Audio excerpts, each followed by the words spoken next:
walang iwanan at tuloy-tuloy ang kampihan ng mga maralita at manggagawa sa kamanggagawa. Ako po ang inyong lingkod, tagapanood TV. Isang mabiyaya at saganang araw po sa ating lahat. Welcome back po dito sa ating YouTube channel at Facebook page. Panibagong araw, panibagong reaction video po ulit tayo mga tagapanood at ang ating gagawan ng reaction video, bibigyan ng komento, opinion ay ang balitang Chloe San Jose. Bantay sarado ang coach ni Carlos Yulo. At yan po ay galing sa channel ni Showbiz Trend Update. Ilalagay ko po yung link na kanyang channel sa description para mabisita nyo po at masuportahan na rin. Kaya naman wag na natin patagalin ito. Simulan na po natin ang ating reaction video sa araw na to mga tagapanood. Let's do this! Welcome back sa aking channel, coach therapist na si Hazel Calwood at isa sa mga tao upang maging matagumpay si Carlos Yulo sa Paris Olympics. Sobrang pinagseselosan pala ni Chloe San Jose. Kaya walang post ng pasasalamat si Carlos sa kanyang coach therapist na si Hazel. Panuurin at pakinggan ang buong detalye.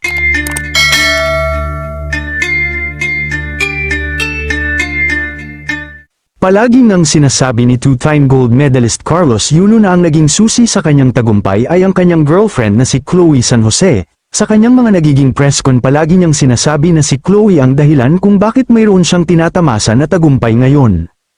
Pero ang hindi alam ng karamihan na hindi lang si Chloe ang naging dahilan sa tagumpay ni Carlos Yulo dahil mayroon pa pala at siya talaga ang itinuturing na humubog upang maging ganap na champion si Carlos, at walang iba kundi ang kanyang coach na si Hazel Calwood.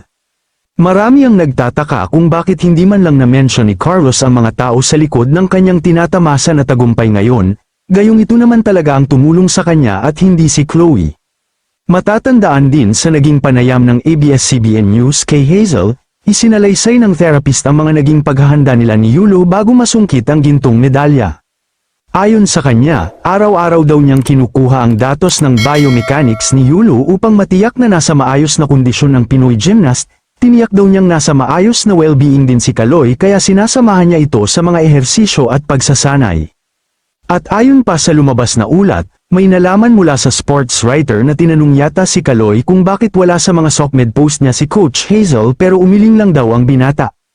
Walang sagot si Chloe pero base sa kwento sa amin ng sports writer ay ang girlfriend daw niya ang namamahala ng kanyang social media accounts at malakas ang chikang nagseselos umano ito kay Coach Hazel, na which is wala naman talaga siyang dapat ikaselos.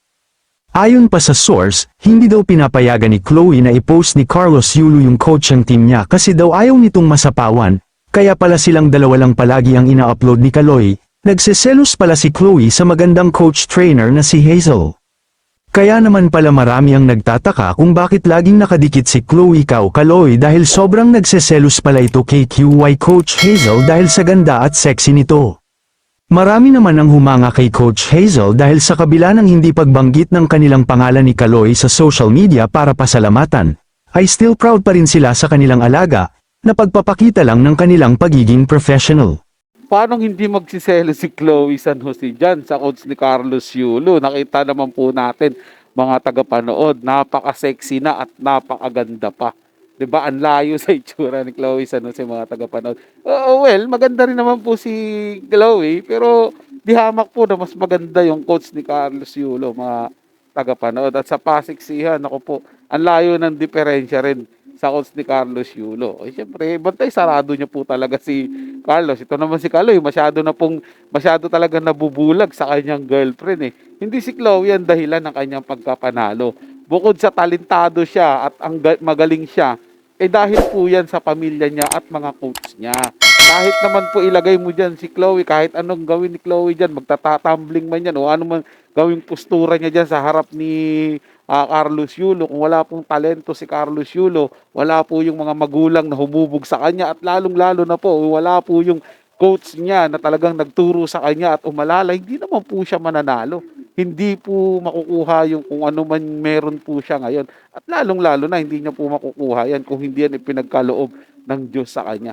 Dahil ipinagkaloob po sa kanya yan dahil napakabuti niya pong anak nung mga araw na nagsisimula siya.